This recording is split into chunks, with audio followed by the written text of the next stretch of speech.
नमस्कार दोस्तों, कल आखिरकार इतिहास रचा है। चीनी मीडिया ने कहा है कि पहली बार भारत ने हमारा इतना अपमान किया है, हमारे नेता को बढ़ चढ़ के बेइज्जती किया है। इतिहास में ऐसा कभी नहीं हुआ। हमारा एक छोटा मोटा मंत्री भी जब भारत पहुंचता था तो भारत में हिंदी चीनी भाई भाई का नारा लगता था और उसे झूले पर बैठा के झुलाया करता था, शहरें घुमाया करता था। लेकिन पहली बार 2022 में हमारा बहुत ही बुद्धिमान, दोस्तों ये चीन बोल रहा है कि हमारा सबसे बुद्धिमान जो विदेश मंत्री है वांग यी, वो भारत गया और नहीं तो कोई शोरगुल, नहीं कोई उसे रिसीव करने आया और नहीं कोई उसे इतना मान सम्मान दिया और नहीं कोई उसे खास तौर पे अपने साथ बैठने का मौका भी दिया। केवल थोड़ा बहुत मीटिंग होके वो निकल गया। यानी कि ना तो कोई भारतीय मीडिया उस पर कुछ छापा, नहीं भारत में कोई शोरगुल। भारत ने पहली बार चीन के इतने बड़े नेता को अपमान किया है। यानी कि वांग यी का अपमान मतलब शी जिनपिंग का अपमान हुआ है। शी जिनपिंग का राइट हैंड है वांग यी। दोस्तों ये चीनी मीडिया बोल रहा है और उनका कहना है कि ये वांग यी चीन का विदेश नीति तय करता है। इतना ही नहीं, जब से कोरोना काल आया है पिछले 2 से 3 सालों में शी जिनपिंग किसी भी देश का दौरा नहीं किया है। हर एक जगह शी जिनपिंग की जगह वांग यी जा रहा है और इस वांग यी को भारत ने तो अपमान ही नहीं, केवल लात मार के निकाला है भारत से। दोस्तों बहुत बड़ी बात है। मैं आपको बताकर हुआ क्या, भारत में क्या बदलाव आया है और आप भी जान चुक जाएंगे कि आखिरकार मोदी जी का यह नीति कितना ही खतरनाक होने वाला। दोस्तों भारत का ये विदेश नीति सबसे खतरनाक है। इतना ही नहीं, भारत सरकार, प्रधानमंत्री मोदी जी भी उसे नहीं मिला। जी हाँ दोस्तों, वांग यी एक बार नहीं 10 बार रिक्वेस्ट किया कि हमें मोदी जी से मिला दो, हमें भारत सरकार से मिला दो, कुछ काम है। लेकिन दोस्तों बड़ी बात तो यह है, ए जयशंकर जी वांग यी को रोका, बोला कि ठीक है जो कहना है मुझे कहो, मैं विदेश मंत्री हूँ, तुम्हें सुना दो।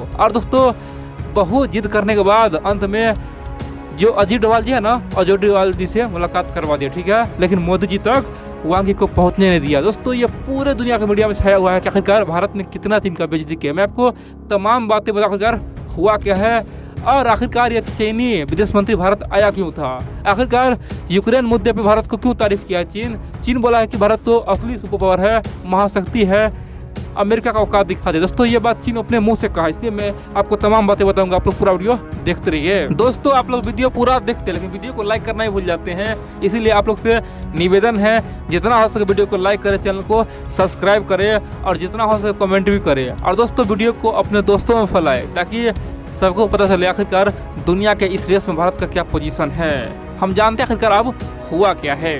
दोस्तों आप जानते हैं ये वांग यी अपने आप को बहुत बुद्धिमान समझता है। उसका कहना है कि शी जिनपिंग जो कर रहा है वो तो हमारे सर पे कम करता है। आखिरकार वर्ल्ड का जो जियो पॉलिटिक्स है हम जानते ही हैं। दोस्तों ये बात वांग यी को बहुत ही घमंड है कि हमसे बेहतर कोई चीन का ना तो विदेश मंत्री था और नहीं होगा और भविष्य में हमारे ऊपर किताब लिखा जाएगा। दोस्तों ये भ्रमित इंसान वांग यी है, ठीक है, अपने आप को महान समझता है। और जब से ये वांग यी आया है तब से भारत और चीन का रिश्ता केवल खराब ही खराब हुआ है। जी हाँ दोस्तों, शी जिनपिंग तो है ही बदमाश, लेकिन वांग यी भी दोस्तों कम नहीं है।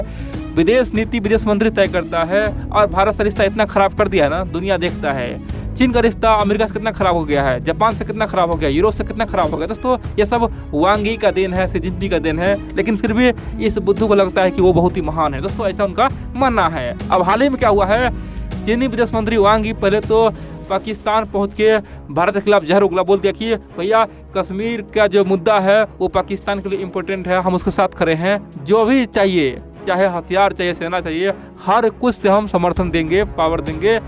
जैसा मानना OIC का है वैसा भी हम मानते हैं, भारत से कश्मीर को तो छीना ही है। दोस्तों और पहले ये बात वांग यी कह दिया। उसके बाद क्या हुआ, वो अफगानिस्तान चला गया तालिबान को फोर्स करने के लिए। लेकिन दोस्तों तालिबान भी उसका कोई वैल्यू नहीं किया और अंत में वो जब अपने देश जा रहा था ना, उन्होंने भारत से संपर्क साधा और बार बार, एक बार नहीं कई बार भारत से मदद मांग के भैया हमें एक मीटिंग करा दो, हम जब यहाँ पे घूम लिए हैं तो भारत सरकार से मीटिंग करा दो। दोस्तों अंत में थक हार के जयशंकर जी बोला ठीक है आप आओ। यानी दोस्तों चीनी विदेश मंत्री का भारत आने का कोई मन ही नहीं था, हम लोग को कोई जानकारी नहीं था।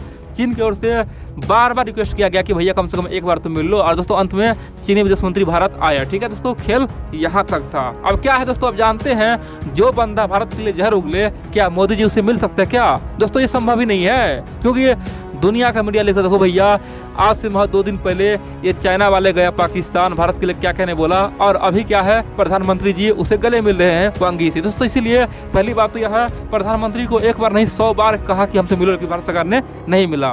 दूसरी बात दोस्तों, भारत का नेता जान चुका है कि ये चीन वाले जब भी आते हैं झूला झूल के निकल जाते हैं, फिर इसे हमें धोखा देगा ही। इसलिए दोस्तों इस बार कोई झूला का व्यवस्था नहीं किया गया। अपने गाड़ी से आओ, होटल में जाओ और जो मिलना है मिल लो, अपने घर निकलो। दोस्तों कोई मीडिया में चहल बन नहीं। इसीलिए चीनी थिंक टैंक पगलाया हुआ आखिरकार ये हो क्या रहा है। अब यहाँ पे कई सारे मित्र बोलेंगे तो आखिरकार वांग यी ने यहाँ पे क्या कहा। दोस्तों वांग यी अपना एजेंडा लेके आया था। वांग यी केवल एक ही बात का पता क्या कहा, उन्होंने कहा कि भैया वर्तमान में दुनिया युद्ध में सुलझा हुआ है, युद्ध में आग लगा हुआ है और बड़ी बात तो यह है इस पोजीशन में भारत जो कर रहा है ना, भारत ने तो कमाल कर दिया है। भारत का मैं दिल से तारीफ करता हूँ। भारत महान देश है, भारत सचमुच में हमारा अच्छा पड़ोसी है। दोस्तों वांग यी तरह तरह की बात कहा। उन्होंने कहा कि अमेरिका का मोनोपोली खत्म कर दिया।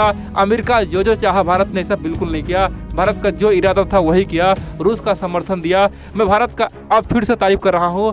भारत सचमुच में यूरोप अमेरिका के लिए बेहद ही सिरदर्द बना हुआ है।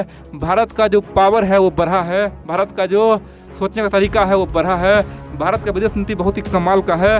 भारत ने तो दुनिया को हिला कर रखा। दोस्तों इस तरह की बातें वांग यी खूब कहा, यानी कि भारत में ही आके भारत की तारीफ किया कि देखो भैया भारत तो बदल गया है।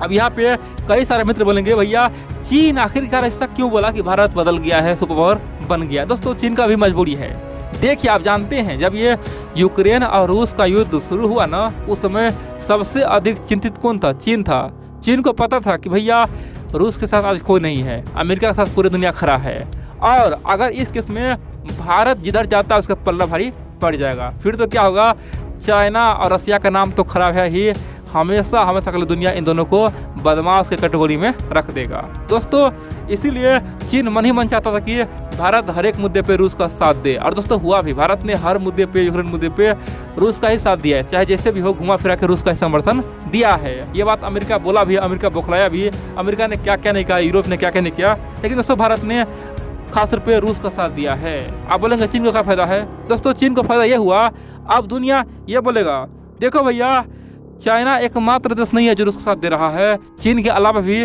भारत का रूस से संबंध अच्छा है, यानी कि भारत दुनिया का सबसे बड़ा लोकतंत्र है और जो सबसे बड़ा लोकतंत्र है वो रूस का साथ दे रहा है। इसीलिए दोस्तों चीन का जो प्रेशर था वो कम हो जाएगा। दुनिया बोलेगा भैया चीन एकमात्र देश नहीं है, भारत भी रूस का साथ दे रहा है। फिर क्या होगा, चीन का इमेज खराब नहीं होगा। बोला देखो भैया भारत और चीन दोनों रूस का साथ दे रहा है, यानी कि चीन अपना इमेज बचाने के लिए ऐसा सोच रहा था और भारत ने भी वही किया, क्योंकि दोस्तों भारत का तो मजबूरी था। तो यही बात चीन बोल रहा है कि भारत ने तो कमाल कर दिया। दोस्तों चीनी विदेश मंत्री ने कहा कि भारत इसी प्रकार से अमेरिका और यूरोप से पंगा लेगा, नेटो से पंगा लेगा, तो हमें पूरा यकीन है कि आज नहीं तो कल भारत चीन का रिश्ता फिर से बेहतर हो सकता है। अच्छा होगा नहीं, बहुत बढ़िया हो जाएगा, दोनों भाई बन जाएगा। दोस्तों इस तरह का हिंट दिया। उन्होंने कहा कि अभी भी मौका है, आप क्वाड छोड़ दीजिए, क्वाड छोड़ के आप ब्रिक्स में एक्टिवेट हो जाइए। ब्रिक्स जो हम लोग का है वो बहुत ही पावरफुल है और ब्रिक्स में हम लोग तहलका मचा देंगे, दुनिया को बता देंगे कि आखिरकार एशिया का पावर क्या है। और आपने अभी साबित भी किया है यूक्रेन और रूस के मुद्दे पे।